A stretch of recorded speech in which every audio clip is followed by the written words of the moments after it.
2021년도 주일 첫 번째 주일로 오신 여러분들을 주의 이름으로 축복하고 환영합니다. 우리 카메라 너머에 계신 우리 성도님들도 함께 예배에 한 마음으로 또 한 성령으로 함께 해주시고, 오늘부터 달려갈 또 52주의 예배마다 하나님의 은혜가 임하실 것을 믿으시고, 늘 우리 신명기의 신자가 무슨 신자입니까? 신명기의 신자가 새로울 신이 아니죠. 다시신입니다. 다시신. 신명기는 하나님의 잔소리예요. 했던 말 한 번 더 하겠다는 거거든요. 저도 잔소리를 좀 하겠습니다. 예배에 너무 잘하고 계시겠지만 꼭 영상에 접속하실 때 1, 2분 전에 급하게 접속하지 마시고 한 15분 전에는 우리가 열어놔요. 그러니까 항상 옷도 주일에 오시는 것만큼 뭐 양복까지 굳이 챙겨 입지 않으시더라도 꼭 미리 준비하셔서 52주 예배가 은혜롭고 풍성할 수 있도록 기도로 도와주시면 감사하겠습니다.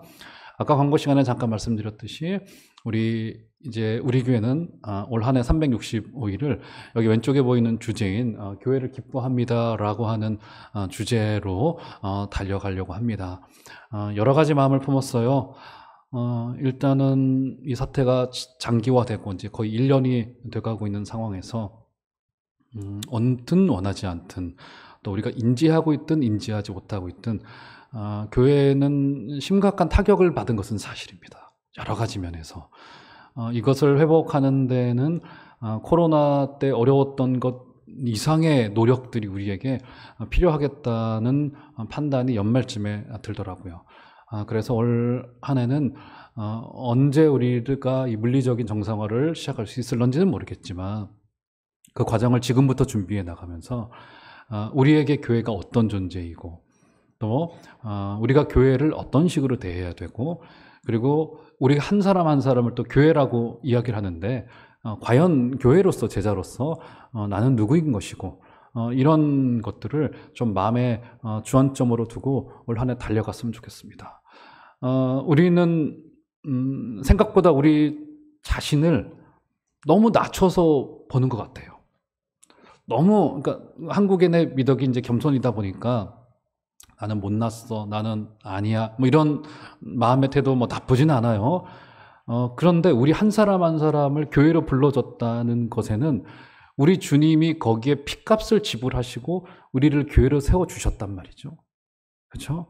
그래서 교회를 기뻐합니다는 우리 종암제일교회가 물론 1차적으로는 맞고, 그리고 여러분 한 사람 한 사람, 바로 교회로 부름받은 여러분 한 사람 한 사람도 바로 여기 교회에 포함되어 있다는 사실을 꼭 기억하셔야 됩니다. 그래서 20년도에 우리 힘들고 어려웠던 것들은 저 멀리 동구 밖으로 날려보내고, 오늘 다시 시작되어지는 첫 번째 주 이 시간에 우리 세워진 이 물리적인 교회인 이 종암제일교회, 만나게 하신 종암제일교회가 얼마나 영광스럽고 말로 표현할 수 없을 정도로 소중하고, 또 이곳에 모인 우리들이 오늘 말씀에서 이제 첫 번째 주이기 때문에 좀 주제 말씀인 사도행전 2장 46절 47절을 중심으로 좀 살펴보겠으나, 약 2달 동안 좀 제가 이 교회에 관한 내용들을 좀 집중적으로 살피면서 교회가 우리에게 어떤 존재인지를 좀 우리가 좀 숙고해보는 시간이 되었으면 좋겠다, 이런 마음을 갖습니다. 오늘 읽었던 사도행전 2장의 본문은 베드로의 설교 이후에 교회가 창립되어진 현장을 그려내고 있습니다. 이 땅의 교회가 주님께서 구약 때부터 약속하셨던 그 교회가 처음으로 사도행전 2장의 베드로의 설교 이후에 세워지게 됩니다. 여러분, 베드로의 설교는 지금 설교학적인 관점으로는 완전히 낙제점에 가까운 설교였었습니다. 지금 설교학이 굉장히 학문적으로 발달을 했습니다. 커뮤니케이션도 그렇고 성경의 해석도 그렇고 굉장히 고도로 발달했어요. 또 설교학 안에서도 여러 가지의 분파들이 있습니다. 여러 가지 내용들이 있어요. 어쨌든 그런 것들은 나중에 한번 말하기로 하고, 베드로의 설교는 굉장히 투박했고 2장에 걸쳐서 그의 설교문 거의 전문이 올려져 있는데, 그의 설교는 한마디로 말하자면 예화 하나 없는 굉장히 무미건조한 어떤 구조를 가지고, 구조에서는 그렇다고 볼 수 있습니다. 그렇죠? 구약을 인용하였고요. 그렇죠? 이런 투박한 설교였었습니다. 직설적이었고 논리력과 설득력이 좀 부족했다고도 말할 수 있을 정도입니다. 그런데 이 설교로 하루에 3,000명이 회개하고 돌아옵니다. 그리고는 그의 설교를 통하여서 돌아온 그 3,000명을 통하여서 이제 이 땅의 교회가 시작되어진 성령의 역사가 있었습니다. 단순한 감화가 아니었고요. 여기에는 성령의 정말 놀라운 좀 역사가 있었습니다. 아마 목회자라고 한다면, 설교자라고 한다면 누구나 한 번은 꿈꿔볼 설교. 어떤 원로께서, 지금은 작고 하시는 원로께서 그런 이야기를 하셨다죠. 젊은 목회자들에게. 아직 가장 위대한 설교는 오지 않았다. 그 마음을 사모하고 늘 설교 준비해라. 이런 말을 했던 기억이 납니다. 베드로의 설교가 그런 설교였던 것 같아요. 우리가 소위 은혜 받았다라고 이야기를 합니다. 근데 소위 은혜 받았다라고 한다면 여러분 우리가 어떤 생각을 하기 쉽습니까? 내 마음에 꼭 말을 주셨어. 아니면 내 상황에 꼭 맞는 말씀을 주셨어. 아니면 감동이 있었어. 뭐 이런 생각을 한단 말이죠. 그런데 베드로의 설교를 듣고는 오늘 읽었던 본문은 아니지만 2장 37절에 보면 사람들의 반응이 어때요? 우리가 어찌할꼬? 우리가 어찌할꼬? 이 이야기가 터쳐나오는 것이 설교의 어떻게 보면 가장 최종이면서도 가장 최고의 반응이라고 저는 생각을 합니다. 베드로의 설교를 듣고 우리가 어찌할꼬? 그래서 흔히 두 가지의 니즈가 있다고 해요. 두 가지의. 그게 뭐냐면, 죄송하지만 제가 아침이지만 영어를 좀 쓰면 felt needs라고 합니다. 우리 편에서 느껴지는 좀 부족함들, 내가 원하는 소망들, 요청사항들 있어요. 그런데 그것도 굉장히 중요해요. 교회가 다뤄줘야 됩니다. 그런데 더욱 중요한 게 뭡니까? 더 중요한 거는 리얼 니즈입니다. 하나님이 보시는 우리 안에 진짜 필요한 것은 내가 느끼는 것과 다를 수 있어요. 오늘은 아마 베드로의 설교는 이 두 가지를 전부 다 가지고 가면서 결국 하나님의 뜻이 한 성도의 인생 속에 어떻게 이루어질 것인가가 정확히 그려졌던 모습이라고 생각을 합니다. 우리 각 사람을 교회라고 말해요. 우리 2021년도 우리는 굉장히 중대한 사명 앞에 서 있습니다. 그 사명은 뭐냐면 먼저는 여러분들로부터 시작하여서 이 영상을 함께하고 계신 성도님들도 마찬가지일 거예요. 우리 흐트러진 영성들, 우리 예배의 자리들, 특별히 우리 기도의 영성들, 좀 이따 뒤에서 제 기도에 대해서도 말씀드리겠습니다만 흐트러졌던 모든 것들을 다시 살려내라고 하는 사명을 주었습니다. 얼마 전에 한 원로께서 그런 이야기를 하시더라고요. 하나님의 뜻이 도대체 어디에 있느냐? 분명한 것은 드디어 이제 진짜와 가짜가 어느 정도 구별되기 시작했다. 이런 이야기를 하기 시작을 합니다. 이제 몇 주 동안 교회를 기뻐합니다라고 하는 주제로 8번이 될지 혹은 10번이 될런지는 모르겠습니다만 이 말씀들을 우리가 매주마다 이제 1, 2월 달 동안 좀 살펴보면서 우리 교회가 2021년도 더 나아가서 22년도 향후 10년이라고 하는 세월을 교회로 부름받은 우리들이 어떻게 준비할 것인지를 한번 되살펴보는 시간이 되었으면 좋겠습니다. 자, 그러면 오늘 먼저 첫 번째 포인트로 이렇게 교회가 영광스럽게 시작되어질 수 있었던 근본적인 원동력이 어디에 있었느냐는 사실을 한번 살폈으면 좋겠습니다. 자, 오늘 읽지 않았었으나 42절을 보시면 2장 42절을 제가 읽어드리겠습니다. 이렇게 말합니다. 그들이 사도의 가르침을 받아 서로 교제하고 떡을 떼며 오로지 기도하기를 힘쓰니라. 42절 전반부에 등장하는 첫 번째 주안점 포인트가 있죠. 그게 뭡니까?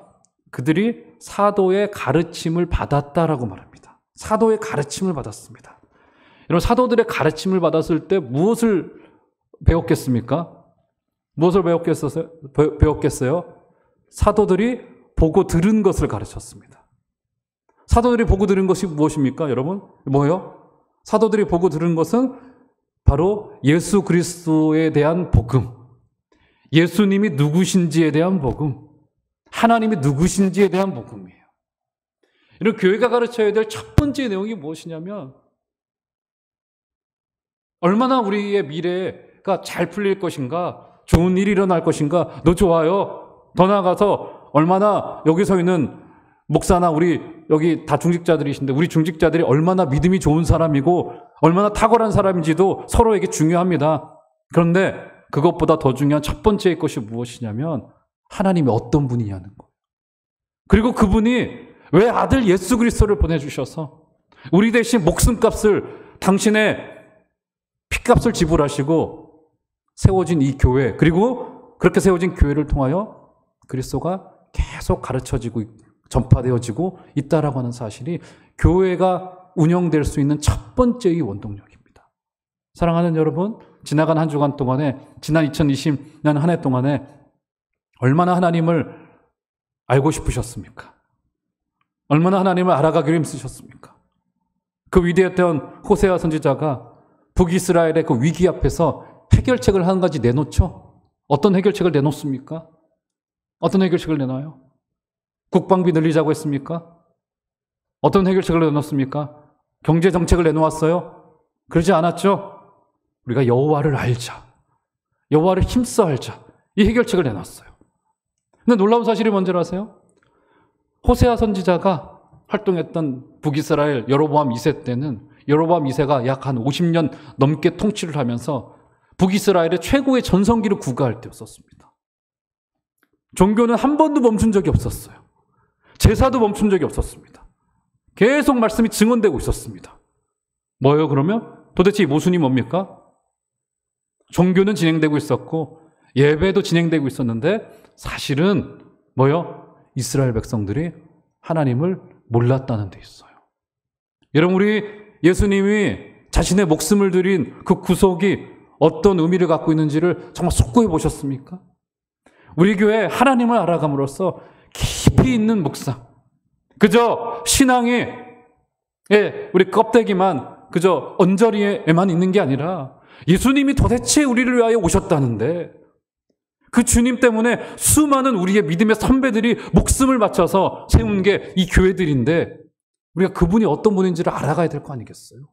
그분의 성품을 닮아가고 그분의 영성 깊은 곳까지 가려고 좀 애써보고 하는 게 필요하지 않겠습니까? 사도들이 말씀을 가르침으로써 교회가 시작될 그 원동력이 가능했습니다. 자, 그런데 굉장히 재미있는 표현이 있습니다. 42절 눈에 더 보시면 이렇게 말합니다.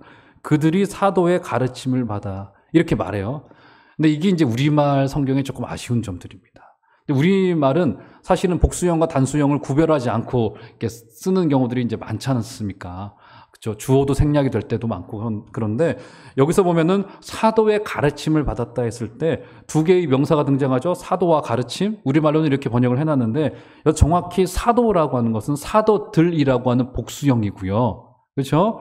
그리고 헬라어는 굉장히 정확한 언어이기 때문에 사도들의 가르침이라고 한다면 가르침도 복수형으로 되어져 있어야 돼요. 그런데 문법적으로는 좀 틀리게 사도들의 가르침에서 그 가르침은 단수형으로 되어져 있습니다. 무슨 의미일까요? 가르치는 사람은 여럿이었어요. 그런데 가르치는 내용은 동일했습니다. 제가 말씀드린 바로 예수 그리스도에 대한 복음 때문이었었어요. 사실은 이 현대교회가 목사들마다의 가르침이 너무 다른 점은 좀 문제가 좀 있어요. 물론 강조점은 좀 다를 수 있어요. 교회마다 좀 다를 수 있습니다. 지역도 다르고 성도님들의 색깔도 다르고 뭐 교회의 전통도 다르기 때문에 다를 수 있어요. 근데 핵심은 같아야 돼요. 이게 굉장히 중요한 기독교 교회에 가르치는 우리의 그 울타리여야 됩니다. 그렇죠? 그래서 사도들은 여러 명이었는데 가르침은 동일한 것으로 우리가 여기서 확인할 수 있는 겁니다. 그러니까 여기서의 강조점은 뭐냐면 일단은 사도들이 가르쳤고 그 가르침을 받았다는 데 있습니다. 받았다는 데. 여러분, 촌에서 온 배움이 짧은 베드로가 설교자였는데 그는 놀랍게도 하나님에 대한 깊은 지식을 근거로 성경을 전하였습니다.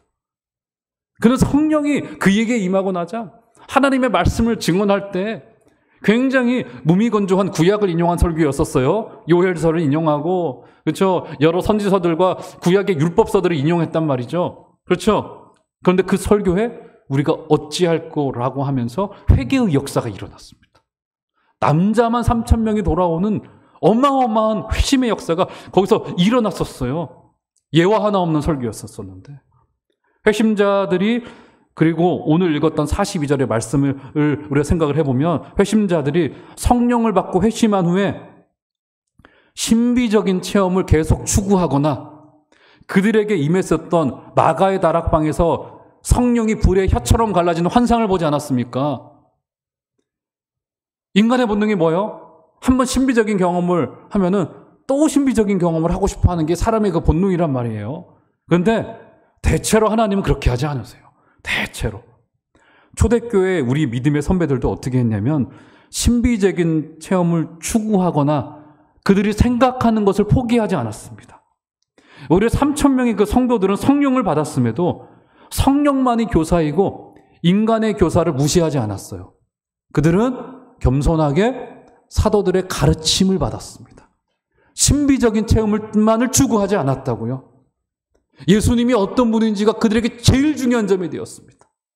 왜요? 예수께서 우리의 영원한 생명을 위하여 당신의 고귀한 생명을 놓아주셨다는 그 사실이 그들로 하여금 말씀에 헌신하게 했다고요. 바라기는 2021년도 다시 시작되어진 예배 가운데 하나님을 알아가시기를 사모하시는 여러분들 되시기를 주의 이름으로 축원합니다. 아직 늦지 않았으니까 우리 레몬티 성경 바이블에 전부 다 동참하여 주시고 우리가 최대한 동원할 수 있는 모든 자료와 소스와 수단을 동원하여서 여러분들의 성경 읽기를 도와드리려고 합니다.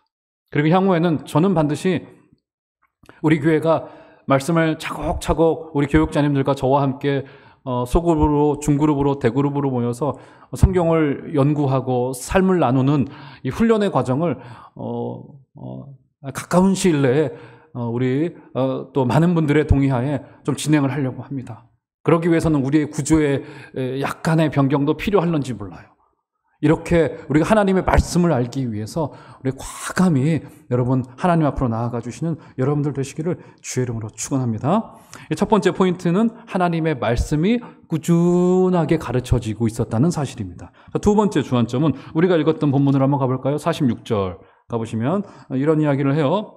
자, 두 번째 교회의 특징이 등장합니다. 날마다 마음을 같이 하여 성전에 모이기를 힘쓰고 집에서 떡을 떼며 기쁨과 순전한 마음으로 음식을 먹고. 몇 가지 모습으로 정리가 될 수 있겠죠? 첫 번째, 날마다 마음을 같이 하여. 자, 한 마음이었다. 두 번째, 성전에 모이기를 힘썼다. 성전에 모이기를 힘썼어요. 더 설명드리지 않아도 되겠죠? 세 번째, 집에서 떡을 떼며 기쁨과 순전한 마음으로 음식을 먹었다. 그렇죠? 먹고 마시는 공동체였다고 이야기를 합니다. 한 마음으로 함께 모이기를 힘썼고요. 그렇죠? 그리고 모이면 그들이 음식을 먹었습니다. 굉장히 재밌죠?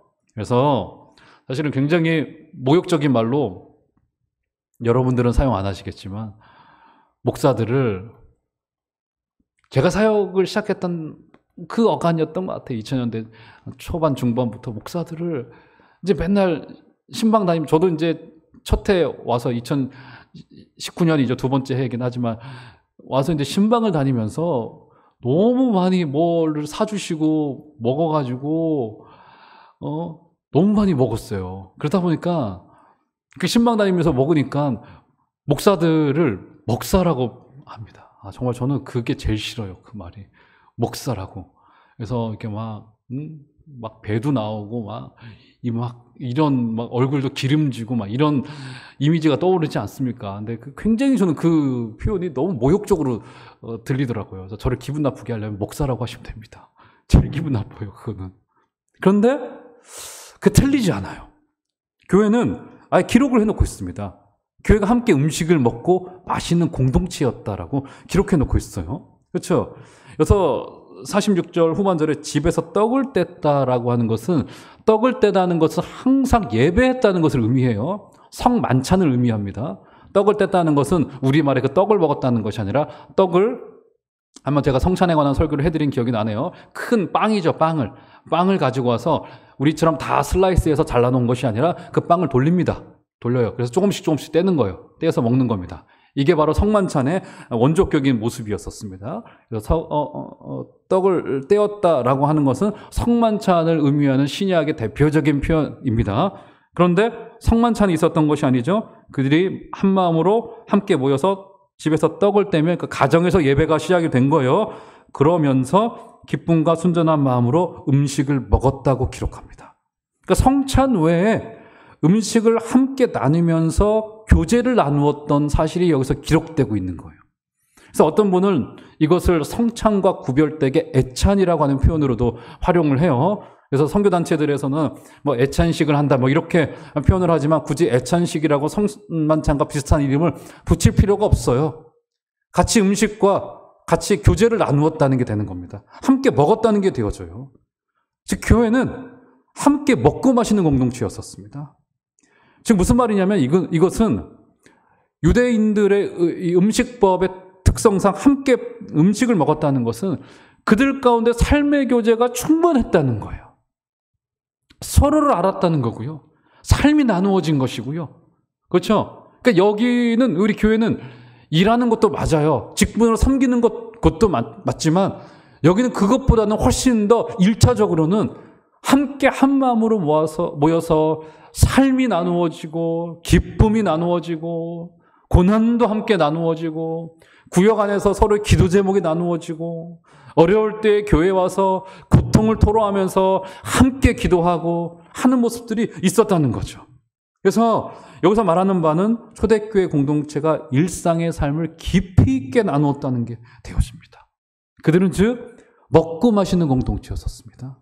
자, 그들이 먹고 마시는 공동체였는데 그게 어떻게 가능했었냐면 46절 전반부에 보면은 날마다 마음을 같이하여, 이 표현은 뭐냐면 그들이 마음이 하나가 되었었다는 것입니다. 마음이 하나가 되어지고 교회가 하나가 되어졌다는 거예요. 자, 그 모습이 그 앞선 절인 44절과 45절에 보면은 이런 표현으로 등장해요. 이런 삶의 모습으로 등장하는데 이렇게 말합니다. 믿는 사람이 다 함께 있어 모든 물건을 서로 통용하고, 자, 아시겠죠? 지금 나옵니다. 45절. 또 재산과 소유를 팔아 각 사람의 필요를 따라 나눠주며 서로 구제했다는 게 되죠. 그렇죠? 그렇죠? 이런 것에서 이 구절을 놓고 44절과 45절을 놓고 어떤 분들은 조금 경제 정책을 논하기도 해요. 아, 성경이 자본주의보다는 서로 나누었다는 걸 보니까 사회주의를 더 지지하고 있는 거 아니냐, 뭐 이런 말을 하고 있는데 그건 정말 잘못된 해석이에요.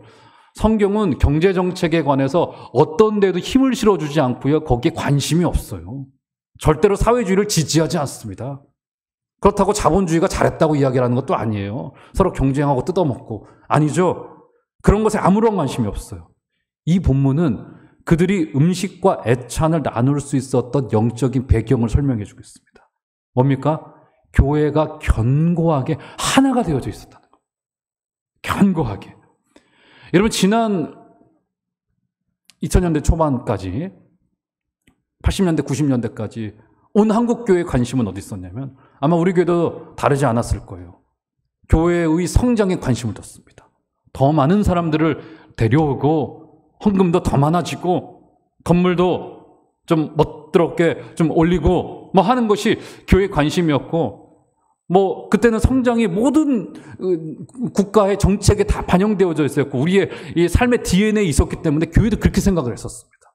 그런데 이제 새로운 밀레니엄을 맞이해서 두 번의 10년이 지나간 이 시점에서 더 이상 거기에 교회의 생명력이 있다고 말하는 사람은 아무도 없고요. 그것은 맞는 겁니다.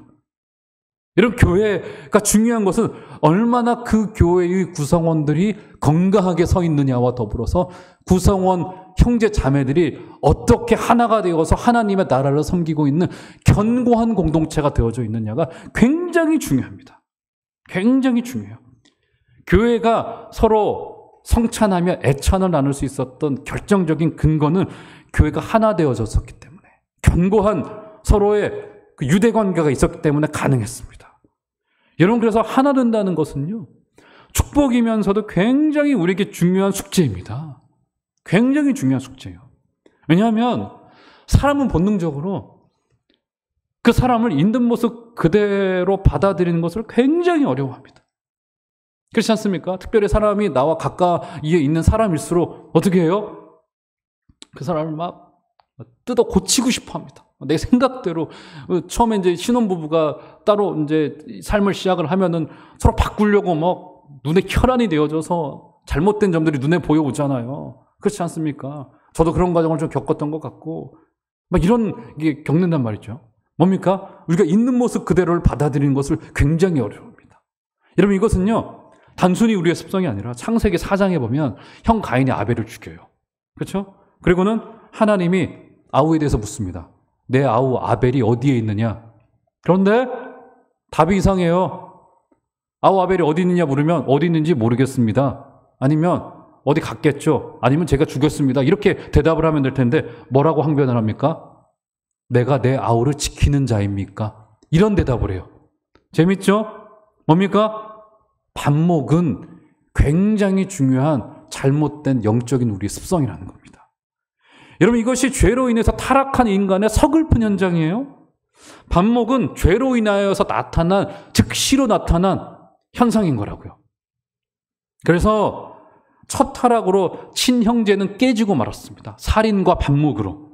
그런데 예수 그리스도의 죽음과 부활을 통하여서 생겨난 첫 번째 교회의 현상이 뭐예요? 형제들이 함께 모여서 새로운 형제가 여기서 만들어져요. 함께 음식을 먹었습니다. 과거의 그 형제는 내 아우가 어디 있습니까? 나 저 사람에 대해서 나 책임지지 않아요. 나 하나 건사하기도 힘들고 그저 내 가족 정도, 그저 요즘은 가족도 깨지죠. 가족 정도. 나는 뭐 관심 없습니다. 나는 내 인생만으로도 힘든 사람. 내가 내 아우를 지키는 사람입니까? 저 사람이 내 형제나 됩니까? 내 부모나 됩니까? 이런 말을 한단 말이죠. 그렇죠? 그런데 성경이 이런 구도로 놓고 있는 것에서 하나 된다는 것은 교회가 단순히 우정의 차원이 아니에요. 이것은 굉장히 중요한 영성에 관한 문제입니다. 하나 된다는 것은 굉장히 중요한 구속적인 성격을 가지고 있고 예수께서 죽으시고 교회를 세워놓으시고는 우리에게 원하셨던 굉장히 중요한 모습입니다.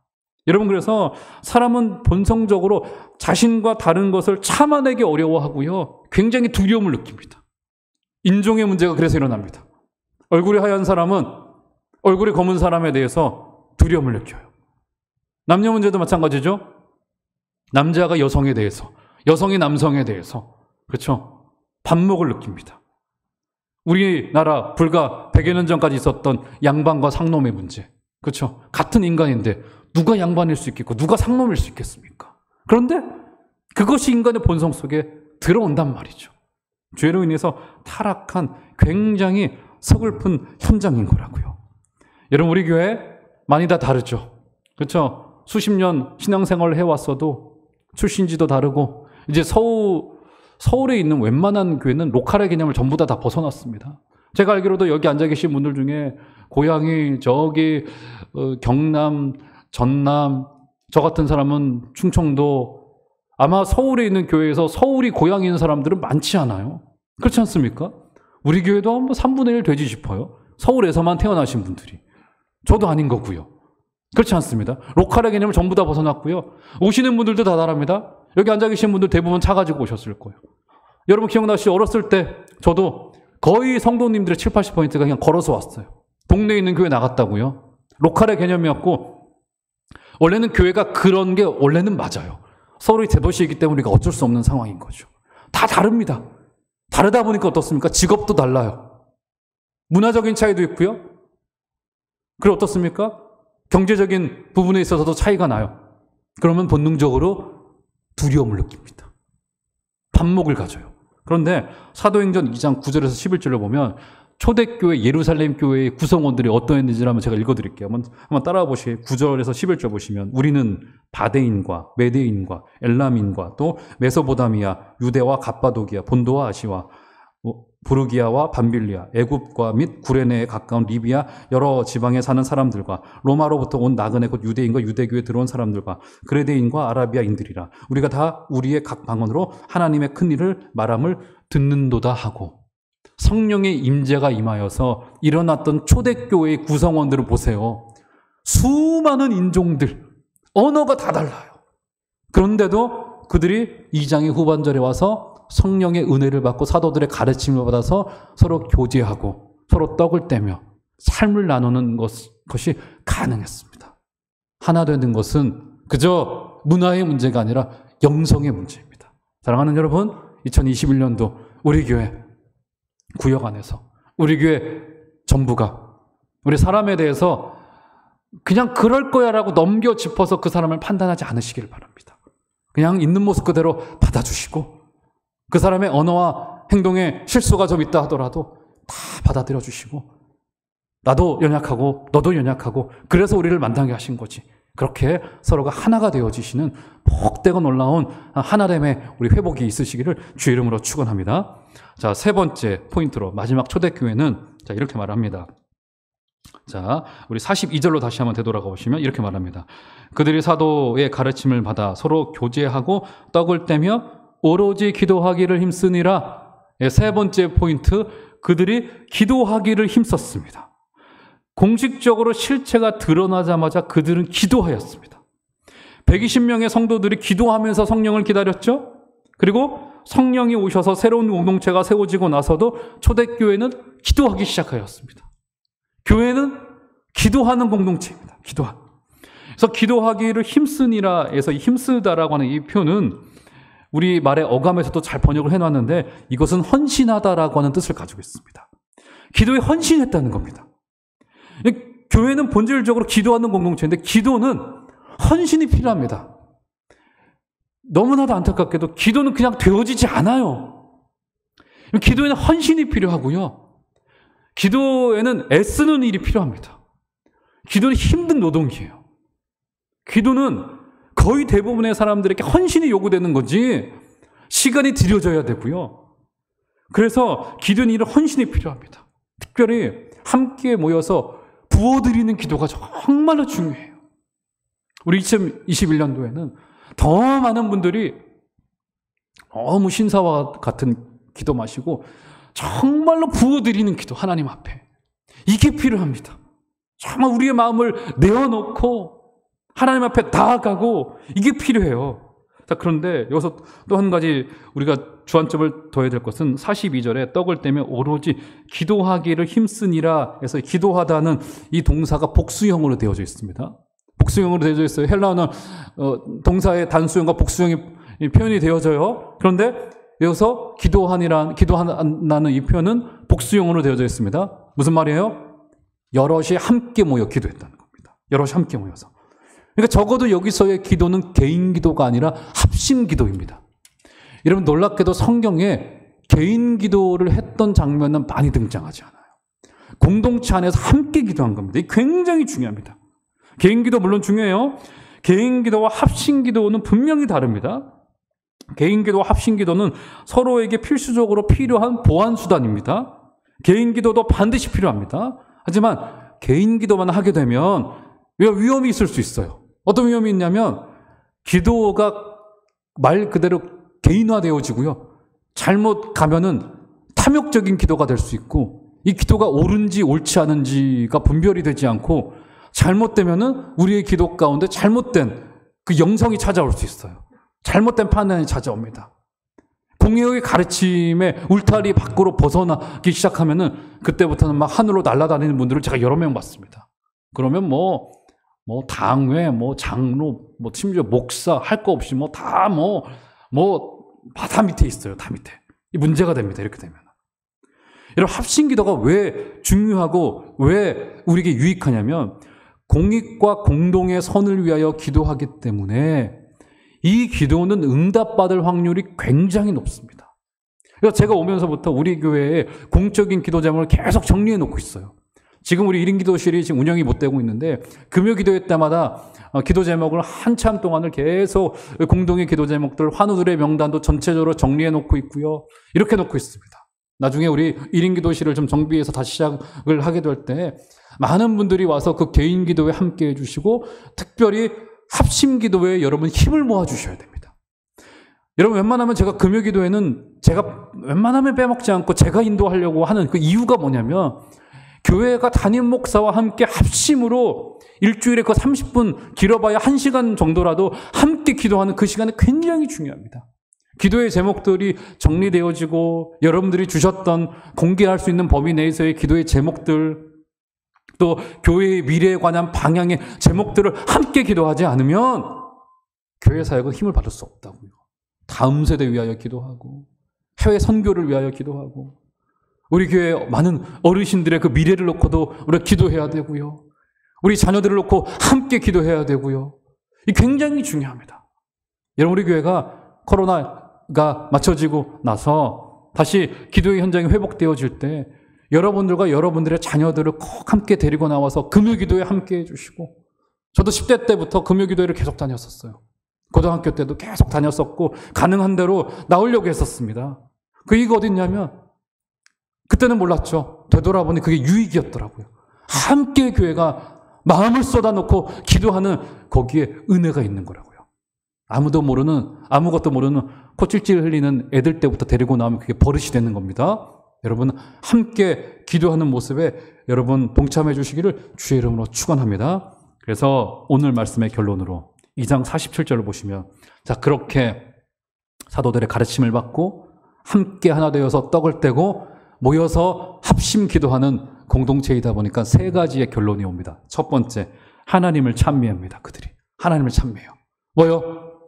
그 기쁨이 충만한 거예요. 기쁨이 충만한 겁니다. 두 번째, 백성들에게 칭송을 받았어요. 안 믿는 사람들에게 칭찬을 받았다는 겁니다. 그렇죠? 우리 종암제일교회도 보니까 종암동에서 나름 좀 그래도 소문이 좋은 교회인 편이에요. 제가 들어보니까 소문이 좋은 교회입니다. 이번 코로나도 잘 대처하고 있고. 근데 이것은 우리 종암제일교회와 더불어서 저와 우리 인근의 교회들과 또 한국교회가 반드시 회복해내야 될 굉장히 중요한 과제예요. 믿지 않는 사람들로부터 우리가 최소한의 무시를 당하지 말아야 되죠. 온 백성들이 칭송을 했고요. 세 번째, 어떻게 이야기합니까? 구원받는 사람을 날마다 더하게 하시니라. 믿지 않는 자들이 돌아올 수 있는 교회.